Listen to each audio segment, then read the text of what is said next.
Assalamualaikum warahmatullahi wabarakatuh.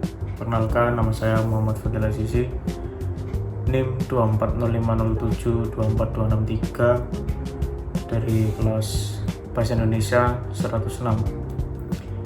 Kali ini kita akan membahas bahasa kita, identitas kita, pergeseran bahasa Indonesia di kalangan muda. Pernah nggak sih kamu sadar kalau cara kita ngomong sekarang udah beda banget sama saat kita waktu kecil?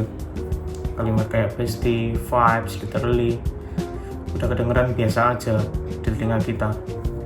Padahal 10 tahun yang lalu kata-kata kayak vibe, literally mungkin cuma dipakai di film luar negeri. Bahasa kita berubah. Setiap hari muncul kata baru dari internet, dari tren, bahkan dari meme. Tapi apakah ini artinya bahasa Indonesia mulai tergeser? Atau justru kita sedang menciptakan cara baru untuk berkomunikasi?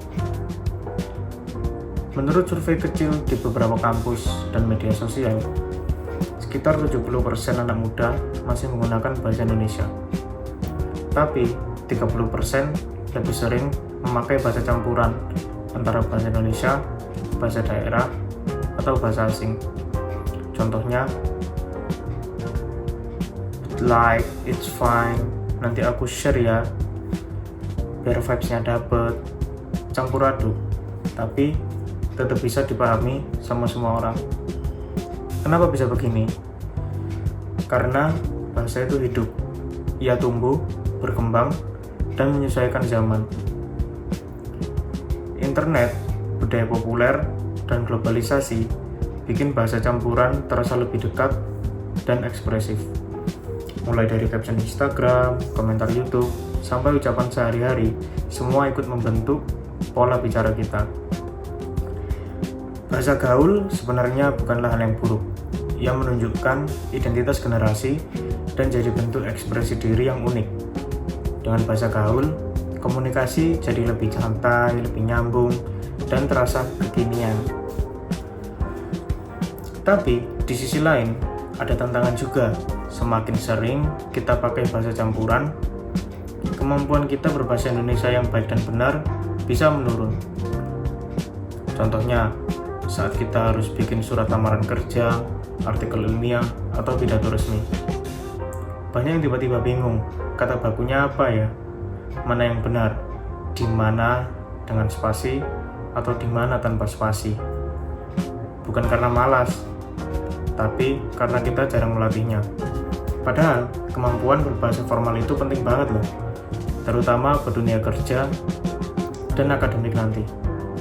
Bahasa Indonesia bukan cuma alat komunikasi, ia adalah identitas bangsa, simbol persatuan dari lebih dari 700 suku dan bahasa daerah yang kita punya. Bayangkan, tanpa bahasa Indonesia, mungkin kita nggak akan bisa saling memahami sebaik sekarang. Bahasa ini yang menyatukan kita dari Sabang sampai Merauke. Dan yang menarik, bahasa Indonesia juga terus berkembang. Setiap tahun ada ratusan kosakata baru yang masuk kamus besar bahasa Indonesia. Artinya, bahasa ini tidak ketinggalan zaman, tapi dia terus beradaptasi dengan kehidupan kita hari ini. Jadi, memakai bahasa Indonesia dengan baik bukan berarti kuno, justru itu bentuk kebanggaan dan kecintaan terhadap jati diri kita sendiri. Kita nggak harus memilih antara gaul atau baku. Keduanya bisa jalan bareng, tergantung konteksnya. Bahasa gaul buat ekspresi dan keakraban, bahasa Indonesia buat situasi resmi dan karya yang lebih serius. Yang penting, kita harus tahu kapan kita pakai bahasa itu. Itu yang disebut bijak berbahasa. Mulai sekarang, yuk kita bangga menggunakan bahasa Indonesia. Bukan cuma karena wajib, tapi karena itu bagian dari siapa kita. Gunakan bahasa gaul secukupnya, tapi jangan lupakan akar kita sendiri. Karena bahasa bukan cuma soal kata, tapi tentang identitas, kebersamaan, dan masa depan bangsa.